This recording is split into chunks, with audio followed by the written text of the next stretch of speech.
Selamat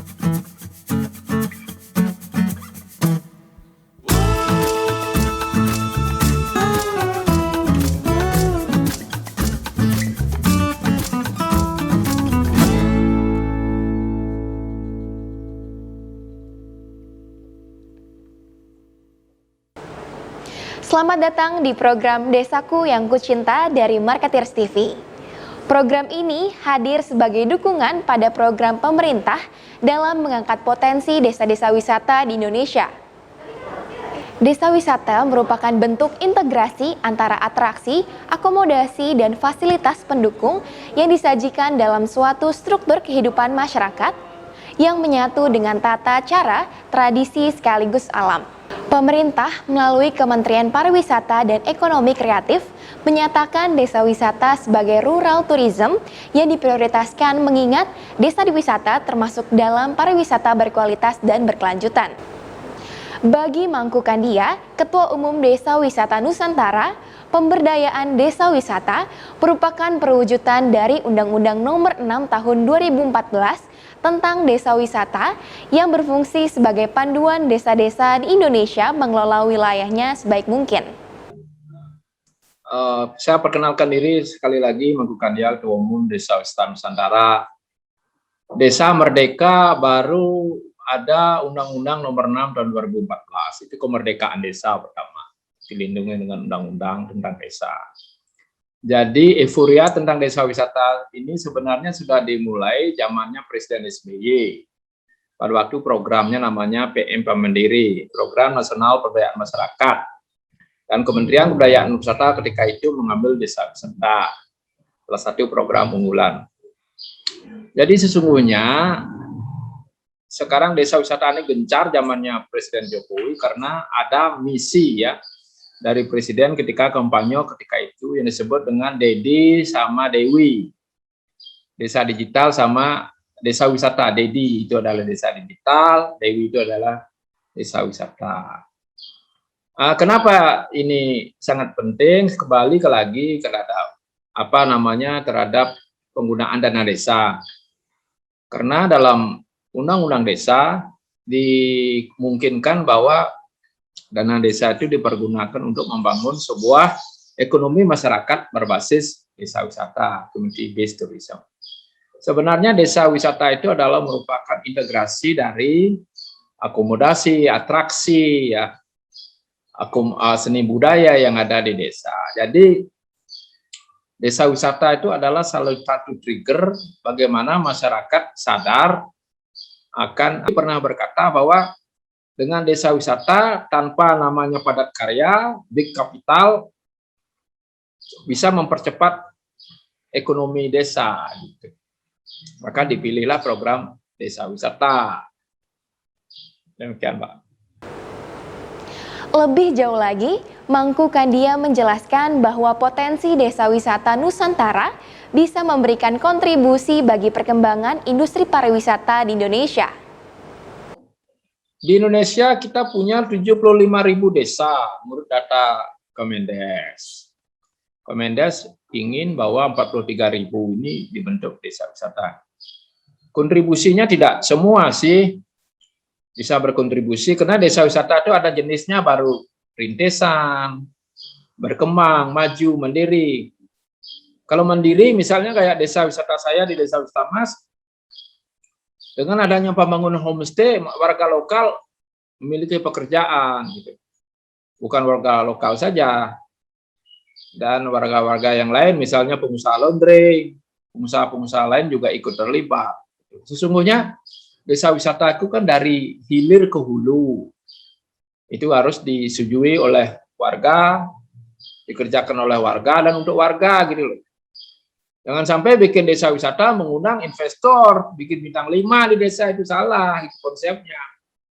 Kemandirian warga ini yang harus ini ditekankan dalam desa wisata. Warga sendiri yang melakukan itu. Misalnya, seperti saya di Desa Wisata Mas, saya punya rumah kamar 10, mungkin 5 saya sewakan semacam itu. Itulah konsep daripada desa wisata. Jadi desa wisata itu, Mbak Dela, harus ada akomodasi di desa, baru bisa kita mengajak wisatawan itu tinggal di desa, spending time itu. Waktunya juga gitu. Kalau wisatawan datang sebuah desa, cuma mereka lewat-lewat saja, itu namanya wisata desa. Kalau wisatawan tinggal di sebuah desa, karena ada akomodasi, namanya desa wisata. Itu bisa juga transfer knowledge antara wisatawan dengan warga. Kadang-kadang warga itu malu kalau rumahnya ada wisatawan, kemudian dia bertengkar di keluarganya, gitu. Bisa itu meredam pertengkaran. Bisa kebersihan, banyak anunya kontribusi ya, khusus terhadap warga. Gitu. Dari sekian banyak desa di Indonesia, program Desa Wisata Nusantara bisa menciptakan desa wisata baru yang berkelanjutan dan atraktif. Jadi 75.000 desa di Indonesia, tidak semua bisa jadi desa wisata. Desa wisata itu kuncinya, kata kunci ada dua. Keunikan, uniqueness, dan partisipasi warga. Memang harus ada unik. Kalau Pak HK bilang diferensiasi itu harus ada. Antara desa satu dengan desa lain. Kenapa? Misalnya, kenapa sih orang datang ke desa wisata Mas? Karena keunikan desa wisata Mas ini masih terpiaranya para pematung maestro. Dari 1930, mereka datang untuk melihat maestro, penari topeng, semacam itu. Jangan latah membuat desa wisata tanpa ada keunikan partisipasi warga. Saya pikir itu susah jalan gitu loh. Nah, ini sekarang tugas dari pemerintah ini menseleksi keunikan desa. Jangan berpikir pemerintah itu dari 75.000 desa itu semua bisa desa wisata, tidak bisa, tidak mungkin. Bisa barangkali disebut dengan kawasan pariwisata. Kita gabungkan antara desa satu dengan desa yang lain. Misalnya desa A punya akomodasi, desa B punya daya tarik objek wisata. Mereka saling dukung. Itu kunci daripada desa wisata itu. Sekali lagi saya bilang keunikan sebuah desa, unik orang itu datang. Kedua, bagaimana warga itu menyambut wisatawan datang ke desa. Perilaku dari warga desa itu sendiri, partisipasi mereka, bahwa mereka akan welcome dengan baik wisatawan-wisatawan yang datang ke desa. Perkembangan desa wisata Nusantara juga tidak lepas dari keterlibatan banyak pihak yang turut mendukung di dalamnya. Yang perlu dilibatkan dalam desa wisata itu ada istilah namanya pentahelik. Penta itu 5. 1, dari komunitas, misalnya Pok Darwis ada di desa, harus dilibatkan warganya. Akademisi mungkin dari segi kajian, ya. Dari segi kajian, analisa, ini akademik. Pengusaha orang desa yang mau siap bikin lokal restoran, ya, bukan orang luar dari desa. Kemudian jelas masyarakat tadi sudah.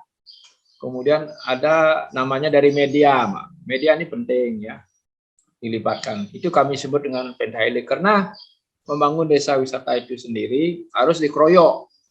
Semua orang harus berkontribusi. Everybody should contribute, ya.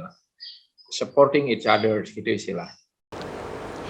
Selain keterlibatan dari beragam pihak, sarana dan prasarana juga menjadi kunci bagaimana desa wisata tersebut akan bertahan dan berkelanjutan.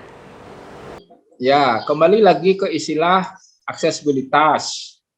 Aksesibilitas bahwa mencapai sebuah desa itu tidak susah gitu, aksesnya bagus, jalan rayanya bagus, kemudian sarana prasarana listrik, penerangan jalan bisa capai di desa, apalagi ada internet di desa. Wah, keren itu. Itu dari akses. Kemudian ada namanya fasilitas ya. Fasilitas ada di desa, misalnya ada tempat makan, warung atau restoran. Kemungkinan ada money changers juga kalau desanya maju. Ya, tukar duit kalau wisatawan asing. Ya, artinya roh sabta pesona dijalankan oleh warga. Nah, itu. Artinya keterlibatan masyarakat juga dalam membuat wisatawan yang datang ke desa itu merasa aman. Jadi adanya amenities, seperti tadi ada homestay-nya, ada rumah makannya, mungkin ada paket turnya, nyewaan sepeda arung jeram akses sudah, ya. Auxiliary itu adalah keterlibatan masyarakat mendukung program-program yang ada di desa. Mangku Kandia juga menuturkan beberapa contoh desa wisata yang sukses menjadi basis percontohan desa wisata Nusantara. Desa unggulan tergantung. Misalnya saya yang tahu di Bali, ada desa wisata berbasis konservasi bambu yang sudah terkenal, itu desa Penglipuran, ya. Saya sendiri menginisiasi itu, ada homestay 2012 ketika PMPM Mandiri. Kebetulan saya salah satu dewan juri di Jakarta, dipakai oleh Pak Menteri Wacik ketika itu. Nah, itu desa kuno, desa zaman Baliago abad ke-10 kalau tidak salah, Penglipuran itu. Pengli, lipur gitu. Pengli itu artinya leluhurnya yang lipur, yang artinya ke langit gitu. Penglipur, dan juga ada branding dari Penglipuran itu adalah desa terbersih di dunia.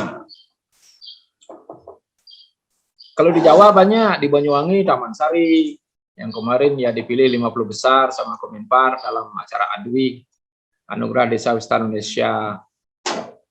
Masuk desa wisata saya juga ikut, Desa Mas, misalkan wood carving. Ada juga Desa Taro, ya, desa kuno. Desa Taro itu desa kuno,